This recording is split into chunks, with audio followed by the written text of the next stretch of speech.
How's it going? Welcome back to the show. This is You Made Roscoe. I am Roscoe, and today we're going to be doing a reaction to a video that is titled The 11 Most Overrated Superstars in NBA History. And we'll be checking this video out. Before we do that, I do want to ask for anybody who hasn't that they please subscribe to the channel. Also, make sure you hit the notification bell. Also, make sure that you go over, well, there's nowhere to go to. We don't have to worry about that part. But I did want to check out this video once I ran across it. I actually have a few people in mind as far as NBA players throughout NBA history who I view as overrated, and I'll end up mentioning some of those dudes. Maybe a couple of those people end up popping up. Who knows, But it'll be very, very interesting to see whoever came up with this video to see who they've listed as those 11. That's an odd number to come up with too. You know, most people would come up with 5 or 10, or 20, but 11. That was pretty odd, Why not 13? But yeah, no, let's start. Let's go.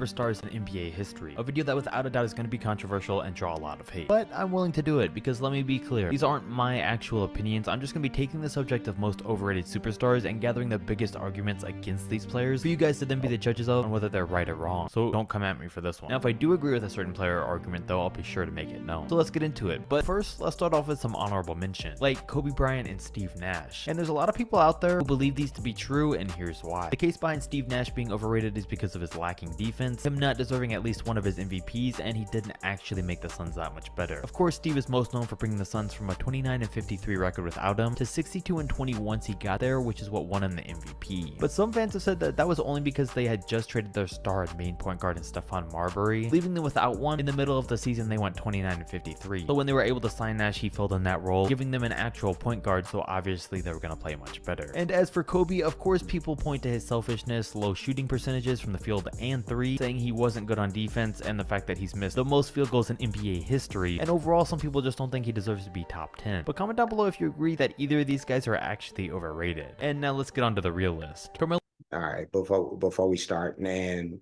that's that they picked up on one of my dudes right out the back, or right off the back. But as far as the whole Steve Nash and Kobe Bryant thing, Steve Nash, that's kind of whatever. When people bring that up about him being overrated or him not deserving, one, if not both of the MVPs that he ended up getting,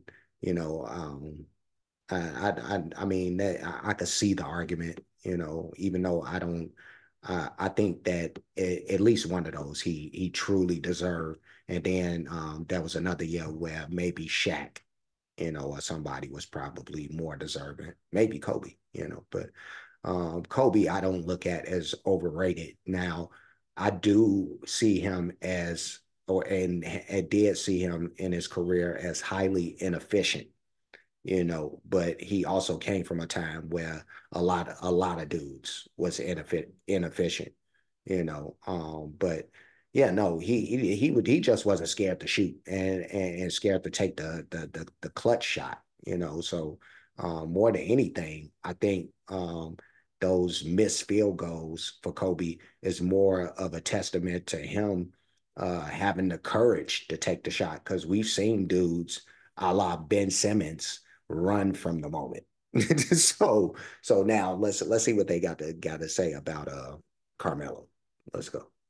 Carmelo Anthony has convinced a lot of people over recent years that he's not actually a superstar. But for the people that still believe he is, the argument against it is that we're talking about the dude that only made it out of the second round twice in his career. Man's only career accomplishment is one scoring title. So should he have really been included in the NBA's top 75 players of all time list? He's always been a one-dimensional player who was a ball hog and literally only scored the ball and averaged 2 assists a game for his career. For a player to get to the point where no one wanted him on their team, even for the veteran minimum because of his play style, makes you question how good he really was. was. The way he played never worked on any team he was on, no matter how good the roster was. And he flat out missed the playoffs his last 4 seasons on the Knicks. And these are all a lot of his weaknesses, which is what's led most people to agree that it's hard to find a player on the top 75 players list with as complicated and infamous of a legacy as Melo has. Now looking back, Yao Ming was a really loved player, but was he really as good as everyone says he was? Yeah, I just want to say something about Melo and the fact that I thought that he was very one-dimensional and that he could have did a lot more. Him being a dude that came out at the same time as LeBron, and we see that LeBron is still like playing the game right now at a very high level, and I wouldn't have expected that same thing from Carmelo for him to still be playing right now. But there was he could have added a few more years onto his career. And if he would have chose earlier in his career to embrace being more multifaceted, like he had the skills to do some other stuff, but all he did was score, and rarely did anything else. So let's see what they got to say about Yao. Even though he's not on my list, but I can see the argument coming, but let's get it.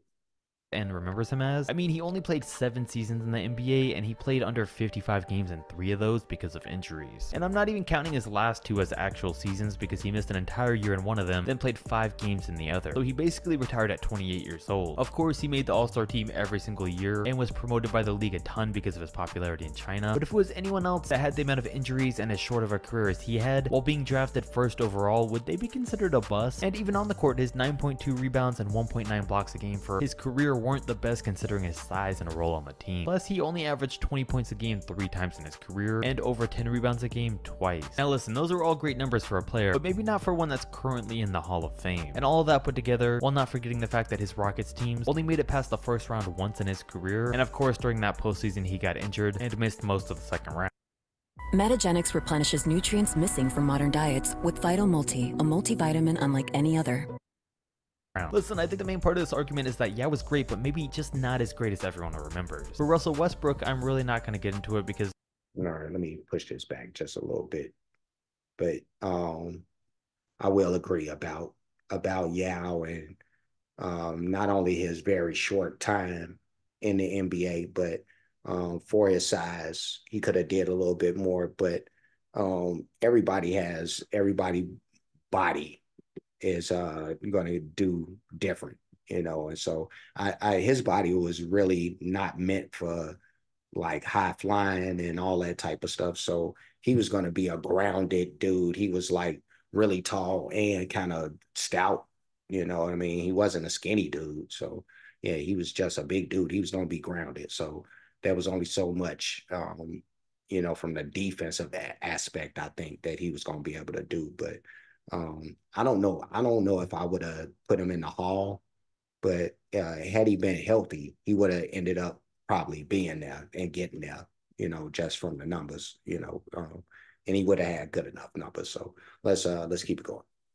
Considered a bust, and even on the court, his 9.2 rebounds and 1.9 blocks a game for his career weren't the best considering his size and role on the team. Plus, he only averaged 20 points a game 3 times in his career and over 10 rebounds a game twice. Now listen, those are all great numbers for a player, but maybe not for one that's currently in the Hall of Fame. And all of that put together, while not forgetting the fact that his Rockets teams only made it past the first round once in his career, and of course during that postseason he got injured and missed most of the second round. Listen, I think the main part of this argument is that Yao was great, but maybe just not as great as everyone remembers. For Russell Westbrook, I'm really not going to get into it because mainly I don't think I have to. I think everyone's pretty much on the Westbrook's overrated bandwagon by now. Today, Blake Griffin is weirdly just still known as a role player, and it looks like that's where the rest of his career will be. So he's not overrated now, but looking back at his past, I think he was overrated back when he was thought of as a star. So let's first take a look at it like this. Blake played with Chris Paul for most of his time as a star. The man who got DeAndre Jordan to be an all-star and in the All-NBA first team. So there's no doubt he elevated Blake's game too. But surprisingly, throughout all of his Clippers days, Blake never really consistently averaged better stats than he did in his rookie year when he played without CP. He was also not a great rebounder and not known for his defense. Once teams got past being scared of his dunks, there wasn't much to his game, but over the years he started to expand it and stretching out more, which was a good thing. It's also worth mentioning though that Blake was an all-star in 2 seasons without Chris, as a rookie in the first, but then the Clippers missed the playoffs, and in his 1 full year in Detroit. But in that year they only improved 2 games from what they were at before they traded for him and just barely made the 8th seed. Listen, all I'm saying is that Blake Griffin in his prime was an athletic monster, but he was getting treated like the face of the NBA at one point, when he really wasn't anything near it. Some people say that John Stockton was overrated throughout his career because he was lucky enough to have the longevity he did while also playing with the perfect teammate for him in Karl Malone, and at the same time having the perfect head coach in Jerry Sloan that played in a style that allowed John to excel. They claim that all of this together is why he's the all-time assist leader by over 4,000 assists, and it's the only reason he's considered a top 75 player of all time and a Hall of Famer. And there's a big following behind this one, but I disagree. John Stockton was an elite point guard no matter how you spin it. You can't punish John for both himself and Karl Malone being drafted in the position of being perfect teammates. He was given an opportunity in the league and he made the best of it. You can't use the argument that players are only good because of who they have as teammates. I mean, that's obviously the goal for any team, is to find teammates that match up well. On top of that, John was a great defender, making the all-defensive second team 5 times and led the league in steals twice. And it's a terrible take to use his longevity against him because all the credit goes to him there for playing with a low-impact style and taking care of his body. Kyrie Irving is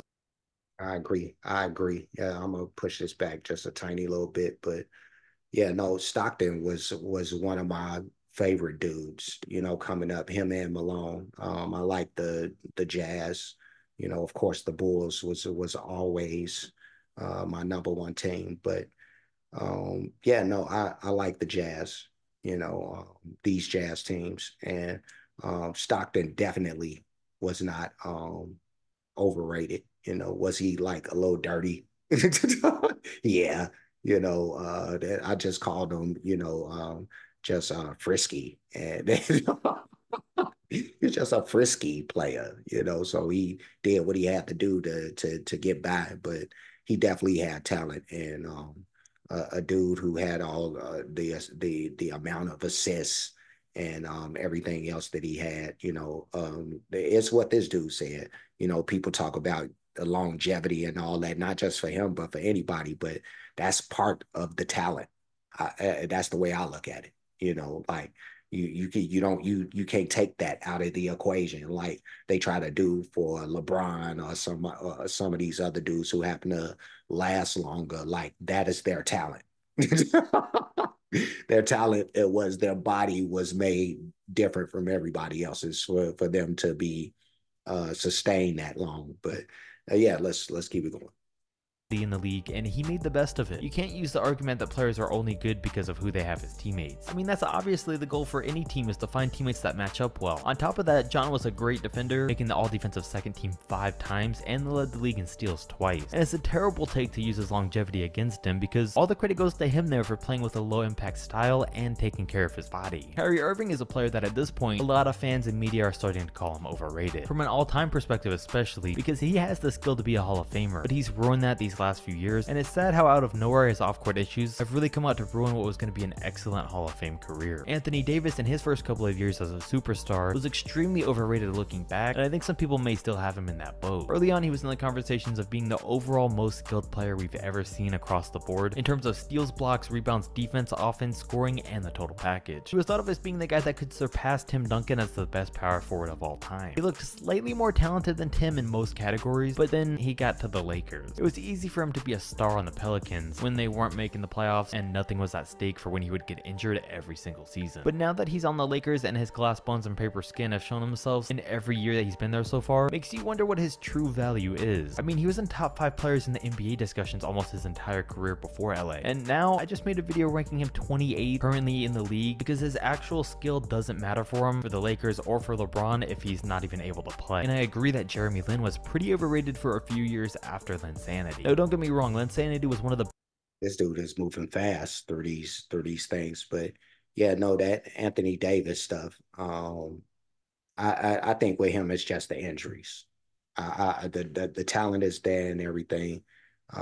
There's sometimes where I think he could be a little more aggressive, kind of like Kevin Garnett, and how I used to feel about him. Like he's been so applauded, but I watched a lot of his career, a lot of games in his career, especially those those peak Minnesota years. Like I saw all of that. I was right. I was watching those games. So yeah, no, there would be some times where he wasn't as aggressive as I thought he should be on the offensive end, but you know, I mean, it is what it is, but I don't know if they'll eventually get to like, there's one player who I wanted to name, at least, uh, that I thought was one of the most overrated players. I don't know if they're going to get to him, but I think it's Reggie Miller.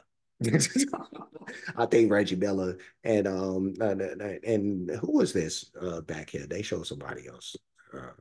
It wasn't Stockton. It was who was the person right out there. That Kyrie was the person that they were talking about. He's another one, like super super overrated. Like people give him all of this stuff. I mean, well, let me just say this: he's not overrated in the aspect of scoring the ball. Like he could score the ball like nobody's business, but that's all he could do. I mean, that's not all he could do. He could actually do everything, but for some odd reason, that's all he really chooses to do is just score.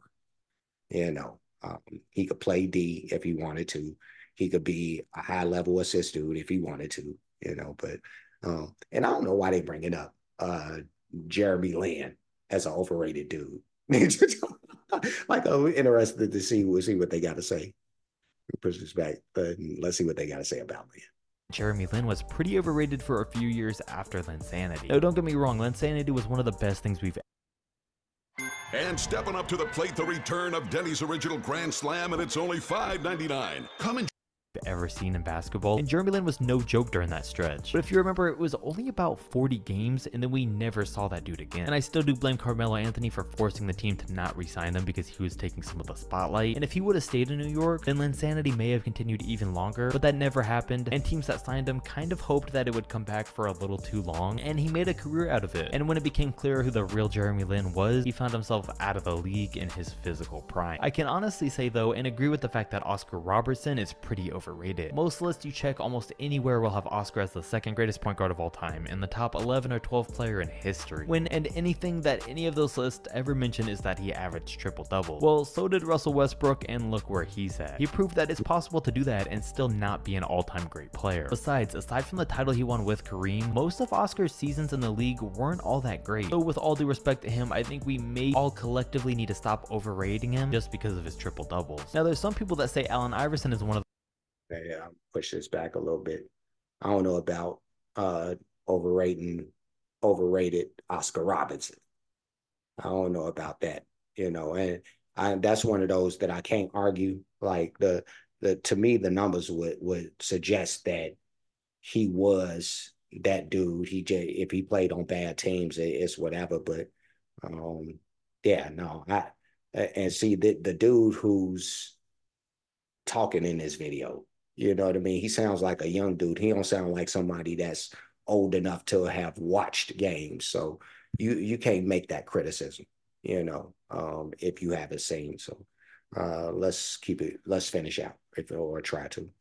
guard of all time and the top 11 or 12 player in history. And anything that any of those lists ever mention is that he averaged triple-doubles. Well, so did Russell Westbrook, and look where he's at. He proved that it's possible to do that and still not be an all-time great player. Besides, aside from the title he won with Kareem, most of Oscar's seasons in the league weren't all that great. So with all due respect to him, I think we may all collectively need to stop overrating him just because of his triple-doubles. Now, there's some people that say Allen Iverson is one of the most overrated NBA players of all time. I'm not saying I do, but I'm speaking for those people and their reasoning. AI was a great scorer and we can all agree on that, but he was also one of the most inefficient perimeter players we've ever seen, with career averages just barely ahead of Russell Westbrook. He was a player known to just throw up as many shots as he could every game, and for an MVP point guard, he never averaged over 7 assists a game. His inability to get his teammates involved and his inefficient shot selection were the two biggest things that held him back in his career. And sure, he made the finals and won MVP, but honestly didn't do anything after that. He would miss the playoffs completely in 3 out of his 5 next seasons in Philly before he would start changing teams, and by that point he himself really got his career off track and was never the same player. And now he's in the Hall of Fame and yeah, let me push this back just a tiny little bit, because that number, right? Those numbers right there. And that's just a piece of it. But I've said forever in a day that Allen Iverson is probably right up there.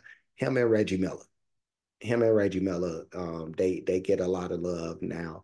Um, for different reasons, you can argue there's bigger arguments for me why these dudes shouldn't be as applauded as they have been, and Iverson especially. This dude, he was like his teams was weak as hell, you know what I mean, except for that one season, but he was just a volume shooter. He always played on teams where it was set up for him to shoot the most. And he always shot horribly.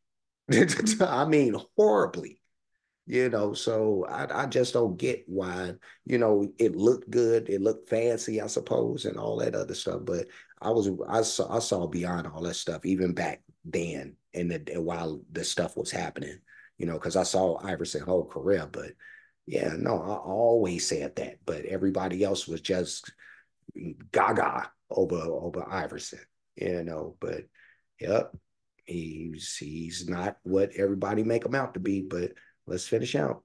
He was a player known to just throw up as many shots as he could every game, and for an MVP point guard, he never averaged over 7 assists a game. His inability to get his teammates involved and his inefficient shot selection were the two biggest things that held him back in his career. And sure, he made the finals and won MVP, but honestly didn't do anything after that. He would miss the playoffs completely in 3 out of his 5 next seasons in Philly before he would start changing teams, and by that point, he himself really got his career off track and was never the same player. And now he's in the Hall of Fame and a top 75 player for 10 seasons in Philly, where only 5 of them were all that great. Kemba Walker, on the other hand, makes a much more convincing case of being an overrated point guard. After we saw him completely fall apart on the Knicks this year, and the team chose to sit him out for the rest of the season instead of playing him at all, makes you kind of look back and wonder about him. And you go back to those Hornets days and see that he was a 3-time All-Star, but also that he never really ever had any quality teammates to play with, so whenever he would average 20 plus points a game, it was the Anthony Davis on the Pelicans effect. He was seen as the star and somebody had to score, and it ended up being him, while the team as a whole was always terrible and actually never made the playoffs or anything close to it. And while he had a couple of decent years on the Celtics, ultimately it ended up with him being traded because he just wasn't a good fit on the team. And now that the same things happened on the Knicks, if you go back in his career and look for bright spots, you only find a couple of seasons where he made the All-Star team for the Hornets, averaged only 5 assists a game on poor shooting numbers, and his team finished with a combined 111 and 135 record over that 3-year stretch on the Hornets. Pistol Pete is also referred to as an overrated player due to him being a very great scorer on paper, but overall was never able to lead any of his teams to any real success. But I've looked into this recently and I can say it's not his fault that he barely ever made the playoffs. He was traded to the New Orleans Jazz, which was an expansion team, and they were just never able to get him a good roster. Once again, these weren't all my arguments, so don't come at me, but I do want to know if you guys agree with any of these, and which ones you think are completely wrong. So comment that and let me know, like and subscribe if you're new, and I'll catch you next video.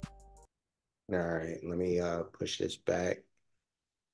Not a bad video there from this dude, whoever he is.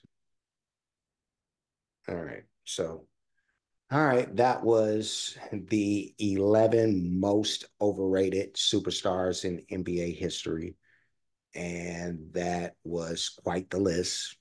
Quite the list. The Pistol Pete thing at the end, again, just one of those cases where I only got to hear of and read about the legend and didn't get to see Pistol Pete in action. So I can't really call it. The numbers would say that he's that dude, but if people, and this is the first time I've actually heard Pistol Pete and overrated in the same sentence. So I don't know, but yeah, that Kemba Walker thing too.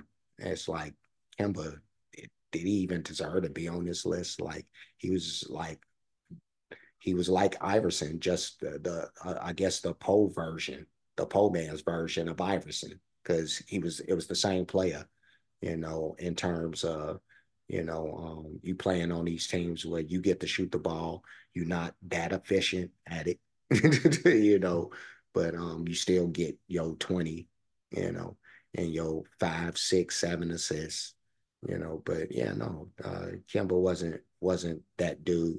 And I always said that about him, but yeah, I could see like some of these dudes, like Kyrie, ended up popping up on the list, who I think of as really overrated dudes. Kyrie is really just a one-dimensional dude, and he gets applauded because of the handles and the ability to score, and the scoring part. I get that, even the handles, but I mean, what is it getting at the end of the day? He's an ISO dude, you know. A lot of these modern dudes, that's what they is. So, um, but yeah, no, really cool video to check out. I agree with most everything that was said in this video, save for a dude or two. But yeah, that's pretty much it. I'm gonna leave, but before I do, like, comment, subscribe, hit the notification bell, hit the share button, hit the playlist option or options. You'll pick the ones named. Um, that is really loud. That is really loud. I don't know if y'all can hear it, but sirens and a lot of fire trucks, or I don't know what's going on, but I'm gonna try to work through that. I don't know, because it's seeming like they not passing too fast. Okay.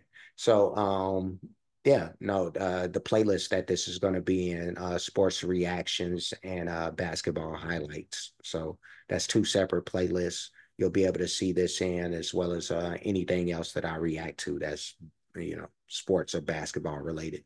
But I do have playlists for other things. Most of that is music related. But as you can see, I step outside of that. So check out all of the playlists.